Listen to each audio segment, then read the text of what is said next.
Was ancient Greek civilization real? Was the moon landing in the United States faked? Is the Illuminati manipulating a shadow government in Western society? Do reptilian humanoids exist? Are there aliens in Area 51? Such online street literature can be considered the traffic code of today. Behind these phenomena, we can discover a crucial force. It is doubt. Doubt is the questioning of humanity. Doubt is also the premise of all truths. Of course, we need doubt. But what we may need more is rational, effective, and proactive doubt. Gorgias may be in the history of philosophy the earliest skeptic. He opposed the assertions in Parmenides' theory of existence, put forward three famous skeptical propositions. 1. Nothing exists. 2. Even if something exists, it cannot be known. 3. Even if it can be known, we cannot speak of it.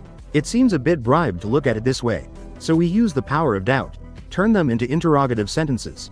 Proposition 1. Outside of our consciousness. Is there objective existence? Proposition 2. If there is, can our consciousness know it? Proposition 3.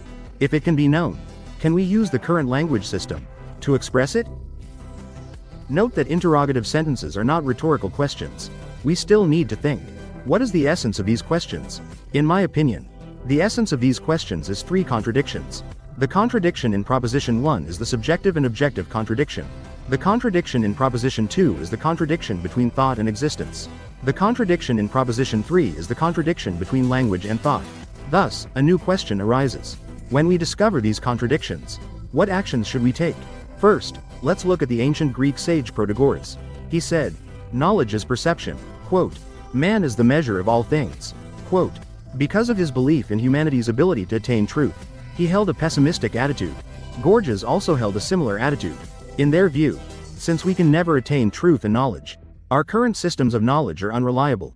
Relatively more reliable is the agreed upon public order of society, such as morality and law, institutions and states. Even if these are the result of majority vote, they are considered more reliable than what the philosophers say. Clearly, the sophists were not well liked by Socrates and Plato. When we go back to the year 360 BC, in pursuit of true happiness, Pyrrho's skepticism was born. In the account of Pyrrho by Diogenes Laertius, we found an interesting experience. Once Pyrrho and his companions encountered a storm at sea.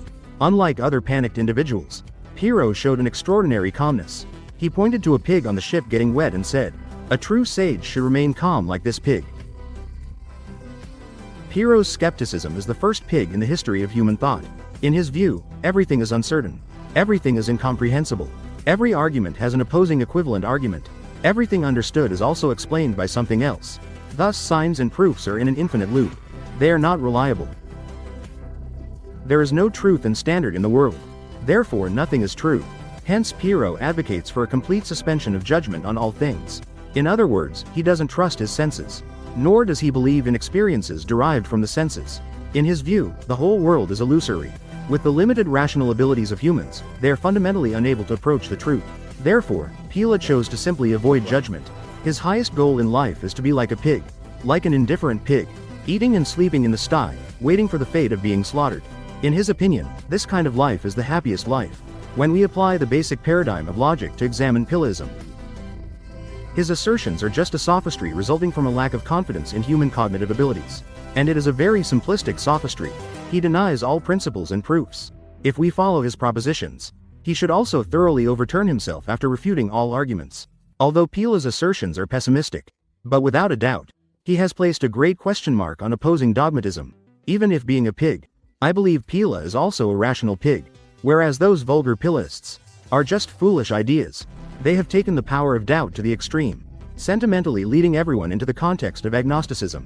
This kind of doubt is undoubtedly pessimistic, vulgar, negative, only possesses destructive qualities, and lacks any constructive aspects. If people choose this epistemology and act upon it, they will not only become extremely vulgar skeptics, but also become anti-intellectual, limited by their own knowledge and cognitive abilities.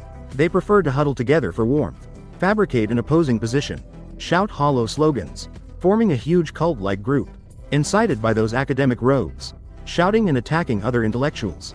Internet stall literature, urban legends, catering to people's most basic doubts. They exploit people's psychology, loudly promote conspiracy theories. These basic doubts are untrained. It is not bound by logic, thus derails from common sense. Even the Parthenon temple still stands, even when faced with solid evidence. They still refuse to choose to believe. This is the fundamental difference between basic doubt and a spirit of skepticism. Because true skepticism should be based on epistemology. For example, Descartes is a representative figure of this kind. This skepticism is clearly rational, effective and proactive. Descartes focuses on first philosophy, overthrowing all knowledge. He seeks a new starting point, intending to rebuild a magnificent edifice of knowledge. The spirit of doubt is the greatest question mark of humanity. It is the foundation of philosophical development. It is also the driving force behind science. It must be constrained by logic, running on the tracks of common sense. Only by constantly adding evidence can it gain momentum to achieve the truth we desire in our hearts. As for those who believe in putting a lid on their heads, for those who believe they can receive signals from the universe, they do not have the ability to answer, so they want to tear up everyone's papers. When they encounter food that doesn't suit their taste, they can't wait to overturn the table. They doubt everything and deny everything. They cannot accept their own filth. They want to drag clean people down with them, rolling together in the mud. The sad part is also here. They reject reason. They disdain reason. They disregard logic and common sense, denying science and empiricism. Keep rolling in the mud. Even if you dirty everyone's clothes, you cannot change humanity's eternal pursuit of values. Their anti-intellectual feast will eventually end, just like the Qigong craze of the 1980s, regarded as a pastime after tea and dinner, because they cannot swim against the universal laws. History will also remember their ridiculous appearance. Follow me to understand philosophy in layman's terms. In the next episode, we will delve into Cicero's Middle Platonism. Friends, see you in the next episode.